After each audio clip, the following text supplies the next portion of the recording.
Hi friends, welcome to Shamee's kitchen. എല്ലാവർക്കും സുഖമാണല്ലോ. പ്രത്യേകിച്ച് എന്തെങ്കിലും ഒരു വിശേഷ ദിവസങ്ങൾ വരുമ്പോഴോ അല്ലാന്നുണ്ടെങ്കിലും കുട്ടികൾക്കും വലിയവർക്കൊക്കെ എന്തെങ്കിലുമൊക്കെ ഇച്ചിരി മധുരം കഴിക്കണമെന്ന് തോന്നുമ്പോഴൊക്കെ നമ്മുടെ വീട്ടിലുള്ള ചേരുവ വെച്ചിട്ട് തന്നെ വളരെ രുചികരമായിട്ടും ഒരു സ്പെഷ്യൽ ടേസ്റ്റിലും കിട്ടുന്ന നല്ലൊരു റെസിപ്പിയാണ്, നല്ലൊരു സ്വീറ്റാണ് നമ്മൾ തയ്യാറാക്കിയെടുക്കുന്നത്. അപ്പോൾ ഇതിൻ്റെ ഡീറ്റെയിൽസ് ഒന്നും മിസ്സാകാതെ ഇരിക്കാൻ വേണ്ടിയിട്ട് എല്ലാവരും ഒന്ന് സ്കിപ്പ് ചെയ്യാതെ കണ്ടേക്കണം. കൂടെ തന്നെ നമ്മുടെ ഈ ഷമീസ് കിച്ചൻ ചാനൽ ഇതുവരെയും സബ്സ്ക്രൈബ് ചെയ്യാത്തവരാണെന്നുണ്ടെങ്കിൽ പ്ലീസ് ഒന്ന് സബ്സ്ക്രൈബ് ചെയ്തേക്കണേ. ആ തൊട്ടടുത്ത് കാണുന്ന ബെല്ലൈക്കല്ലേ ഓൾ കൂടി ഒന്ന് മറക്കാതെ പ്രസ് ചെയ്തേക്കണം. എന്നാൽ ശരി, നമുക്ക് വേഗം വീഡിയോയിലേക്ക് പോകാം. ഞാനിപ്പോൾ ഇതുപോലെ ഒരു കടായി ഒന്ന് അടുപ്പത്തേക്ക് വെച്ചിട്ട് ഒന്ന് ചൂടാക്കി എടുത്തിട്ടുണ്ട്. ഒന്ന് ചൂടായി വരുമ്പോഴത്തേക്കും അതിലേക്ക് ഫസ്റ്റ് നമുക്ക് ചേർത്ത് കൊടുക്കേണ്ടത് ഒരു 2 സ്പൂൺ അളവിൽ നെയ്യാണ്.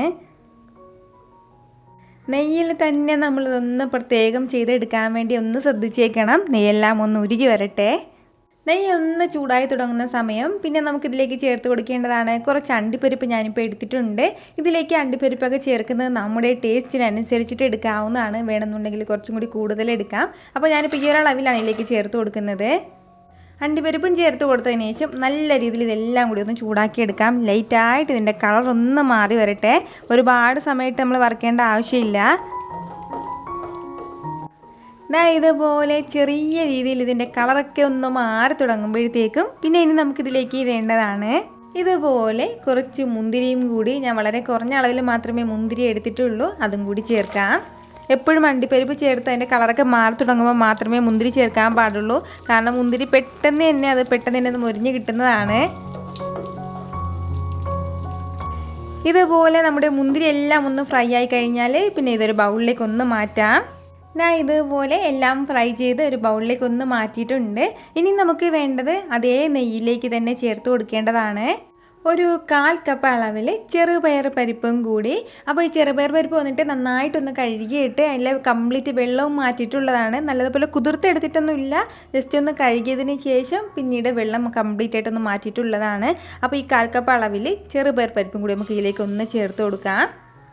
അതിനുശേഷം ഫ്ലെയിം ഒന്ന് മീഡിയത്തിൽ വെച്ചിട്ട് തന്നെ നല്ലതുപോലെ നമുക്കൊന്ന് വറുത്ത് കൊടുക്കണം. ഇതിൻ്റെ കളറൊക്കെ ഒന്ന് ലൈറ്റായിട്ടൊന്ന് മാറി കിട്ടണം. അതുവരെ നമ്മളൊന്ന് വറുത്തെടുക്കണം.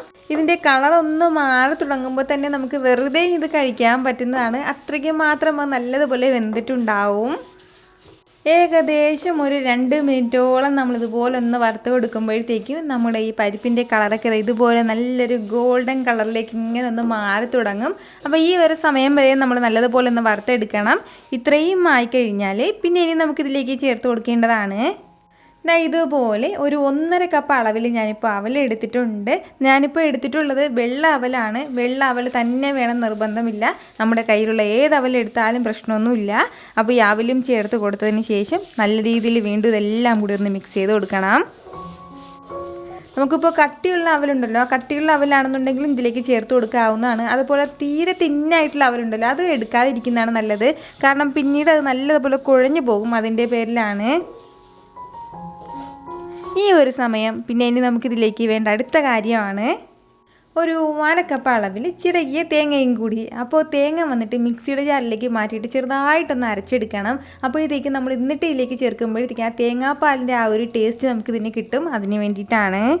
ഇനി വീണ്ടും ഇതെല്ലാം കൂടി ചേർത്തിട്ട് നന്നായിട്ടൊന്ന് മിക്സ് ചെയ്തിട്ട് ആ തേങ്ങയുടെ ആ ഒരു പച്ച ടേസ്റ്റ് മാറുന്നവരെ മാത്രം ഒന്ന് വറുത്തെടുത്താൽ മതിയാവും. ഇതുപോലെ നമ്മളെല്ലാം ചേർത്ത് കൊടുത്തിട്ട് ഒന്ന് മിക്സ് ചെയ്ത് എടുത്തിട്ടുണ്ട്. ഇത്രയും ആയിക്കഴിഞ്ഞാൽ പിന്നെ നമുക്കിതിലേക്ക് വേണ്ട അടുത്ത കാര്യമാണ് ഇതുപോലെ 1 കപ്പ് അളവിൽ പാലും കൂടിയാണ്. അപ്പോൾ പാൽ നമ്മൾ ഒരുപാട് കൂട്ടേണ്ട ആവശ്യമില്ല. ഇതിന്നൊരല്പം കൂടി കുറഞ്ഞിരുന്നാലും പ്രശ്നമൊന്നുമില്ല. ഞാനിപ്പോൾ 1 കപ്പ് അളവിലാണ് പാൽ എടുത്തിട്ടുള്ളത്. പാലും കൂടി നമുക്കിതിലേക്ക് ഒന്ന് ചേർത്ത് കൊടുക്കാം. പാൽ ചേർത്ത് കൊടുത്തതിന് ശേഷം പിന്നെ ഫ്ലെയിം ഒന്ന് ഹൈയിലേക്ക് ഒന്ന് മാറ്റണം. കാരണം നല്ലതുപോലെ ഫ്ലെയിം കുറച്ച് വെച്ചിട്ട് നമ്മൾ തയ്യാറാക്കി എടുക്കുകയാണെന്നുണ്ടെങ്കിൽ അവലെല്ലാം നല്ലതുപോലെ സോഫ്റ്റായി പോകും. അതിൻ്റെ പേരിലാണ് ഈ ഹൈ ഫ്ലെയിമിൽ വെച്ചിട്ട് തന്നെ ഈ അവലെല്ലാം നല്ല രീതിയിലൊന്ന് വേവിച്ചെടുക്കണം. ഏകദേശം 1 മിനിറ്റ് ആയപ്പോഴത്തേക്കും തന്നെ നല്ല രീതിയിലൊന്ന് വറ്റി തുടങ്ങിയിട്ടുണ്ട്. ഇനി കുറച്ചുകൂടി ഒന്ന് വറ്റി കിട്ടാനായിട്ടുണ്ട്. നമ്മുടെ പരിപ്പെല്ലാം നന്നായിട്ട് തന്നെ വെന്തിട്ടുണ്ടാകും കേട്ടോ. ചെറിയൊരു ക്രിസ്പിനെസ് ആയിട്ടായിരിക്കും നമുക്കിത് കിട്ടുന്നത്. അതിൻ്റെ പോലെ പരിപ്പൊന്നും നമുക്ക് അടിക്കാൻ പറ്റില്ലയോ അങ്ങനെയുള്ള പേടിയൊന്നും ആവശ്യമേ ഇല്ല. നമ്മൾ ഫസ്റ്റിലെ എണ്ണയിൽ ഇത് വറുത്തതിൻ്റെ പേരിൽ തന്നെ പരിപ്പെല്ലാം നല്ല രീതിയിൽ വെന്തിട്ടുണ്ട്. ദാ ഇപ്പോൾ കണ്ടോ, പെട്ടെന്ന് തന്നെ നമ്മളിതിലേക്ക് ഒഴിച്ചു കൊടുത്താൽ പാലെല്ലാം കംപ്ലീറ്റ് ആയിട്ടൊന്ന് വറ്റിക്കിട്ടിട്ടുണ്ട്. ഈ ഒരു സ്റ്റേജിൽ പിന്നെ ഇനി നമുക്കിതിലേക്ക് വേണ്ടതാണ് നമ്മുടെ മധുരത്തിന് ആവശ്യമായിട്ടുള്ള ശർക്കരയും കൂടി. ഇതുപോലെ ഒരു 1/4 കപ്പ് അളവിൽ ശർക്കര എടുത്തിട്ടുണ്ട്. ശർക്കര ചേർക്കുന്നത് നമ്മുടെ മധുരത്തിനനുസരിച്ചിട്ട് ചേർത്ത് കൊടുത്താൽ മതിയാവും.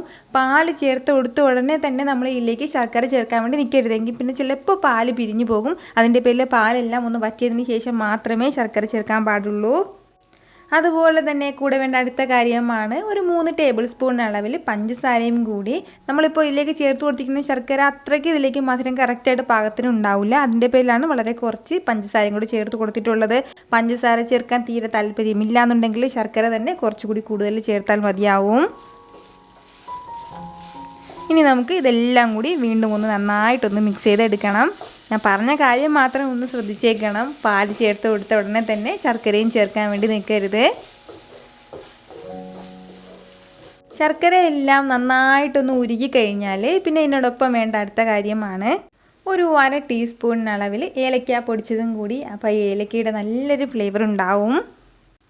കൂടെ തന്നെ ഒരു പിഞ്ച് അളവിൽ ഉപ്പും കൂടി. നമ്മുടെ ഈ മധുരമൊക്കെ ഇങ്ങനെ എടുത്ത് കാണിക്കാൻ വേണ്ടിയിട്ട് ഒരല്പം ഉപ്പും കൂടി ചേർക്കാം. നമ്മളെപ്പോഴും മധുരമൊക്കെ തയ്യാറാക്കുന്ന സമയത്ത് ഒരല്പം ഉപ്പ് ചേർക്കാറുണ്ട്. ഇനി ഇതെല്ലാം കൂടി ചേർത്തിട്ട് നല്ല രീതിയിൽ വീണ്ടും ഒന്ന് മിക്സ് ചെയ്ത് കൊടുക്കണം. അതാണ് നേരത്തെ പറഞ്ഞത്, നമ്മുടെ അവലെല്ലാം ഇപ്പോഴും അങ്ങനെ തന്നെ സെപ്പറേറ്റ് ആയിട്ട് തന്നെ ഉണ്ട്. നമ്മളിപ്പോൾ ഇതിലേക്ക് ചേർക്കുന്ന പാലിൻ്റെ അളവ് കൂടി പോകുകയാണെന്നുണ്ടെങ്കിൽ ഇതെല്ലാം കൂടി നല്ലതുപോലെ കുഴഞ്ഞു പോകും. ഇതുപോലെ എല്ലാം ഒന്ന് മിക്സ് ചെയ്തെടുത്ത് കഴിഞ്ഞാൽ പിന്നെ നമ്മളിതാ വറുത്ത് മാറ്റി വെച്ചിരിക്കുന്ന നമ്മുടെ ഈ അണ്ടിപ്പരിപ്പ് മുന്തിരിങ്ങയൊക്കെ ഒന്നിലേക്ക് ചേർത്ത് കൊടുക്കാം.